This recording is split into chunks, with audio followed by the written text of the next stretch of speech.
Hello and welcome to Microsoft Hates Greg.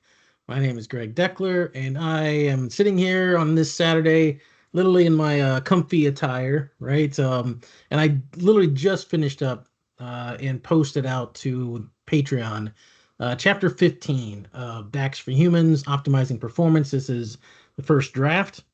Um, so I think it's a pretty good chapter. It was a pretty challenging chapter to write, but I had a lot of fun with it.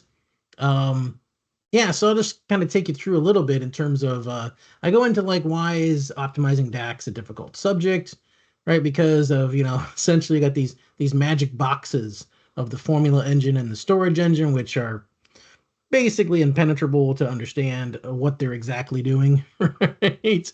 So it goes into a little bit of that in terms of what the storage engine is doing, what the formula engine does. But it's not a real focus of the chapter. I think I only spend one, two, maybe 3 pages on it, really, because the reality is with DAX optimization is knowing a bunch of theory and everything else isn't going to get you very far.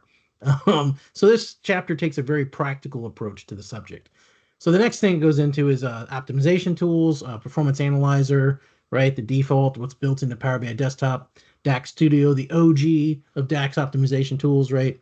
And it touches a little bit on Power Optimizer by TrueViz. I'd like to put a little bit more about Power Optimizer in the chapter, even though it's not released yet. So, stay tuned for that maybe in the second draft. There's not a lot of it in this one.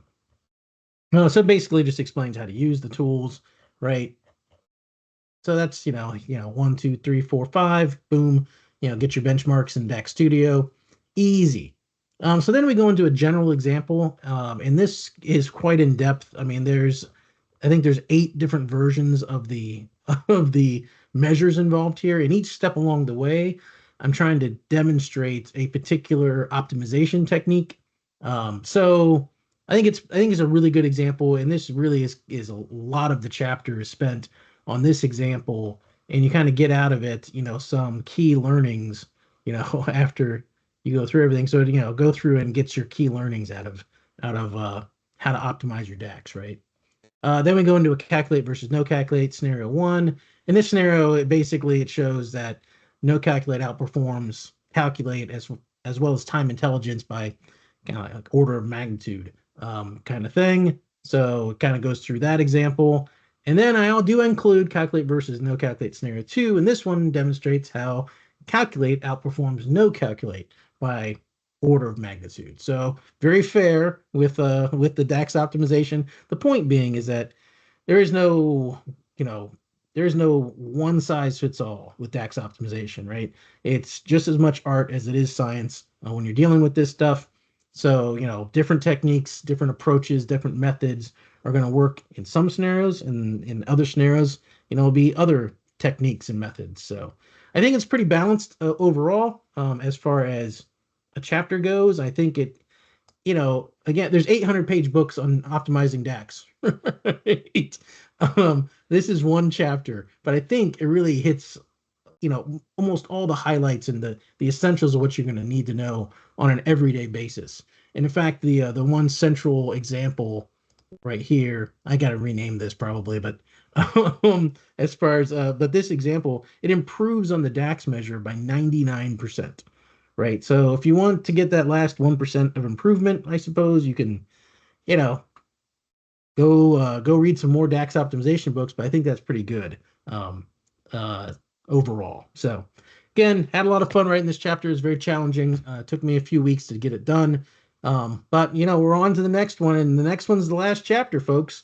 Once we're done with the last chapter draft, then I got to go back and go through all the comments and all the things that my Patreons have put in comments, and I really appreciate all the feedback and stuff. It's been great in terms of the feedback and things that I've been getting back from the community. So I really appreciate that. That's really more or less the technical editing piece of it, that would normally be taken care of by my publisher. They go out and find technical editors to go through every inch of the book and make sure it works the way it's supposed to work. So I really like it's invaluable feedback to get back from my patrons. I really appreciate it. I appreciate all of the patrons. And when I get better at video editing, you know, I'll have videos like this and I'll list all the patrons or something that, you know, at the end of the video or beginning of the video. I don't know. I gotta work that out. Because it's really been, I've been really very lucky, I think, with, you know, all the patrons that have joined and have an interest in this book. And we're getting close. We're getting close, folks, to having the first chapter done. I'm already researching people that I can get to create some cover art for it. It's going to be really cool cover art. This is not going to be your normal, you know, technical book where it's just like this kind of bland sort of, you know, or stock image kind of cover. This is going to be cool ass cover. Okay, folks, that's the intent. I'm not writing this book on my own and gonna have something. It's gonna be a work of art. That's the goal. Is that they cover and it's something that you're gonna take a look and be like, damn, that's a cool ass cover.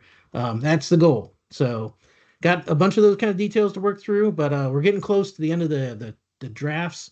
So after that, it's really shouldn't be too long, a few months really, before we can get this thing out and get it in print. So here's hoping, man. So, all right. That's all I had for this video. Hope you enjoyed it, and I'll see you next time.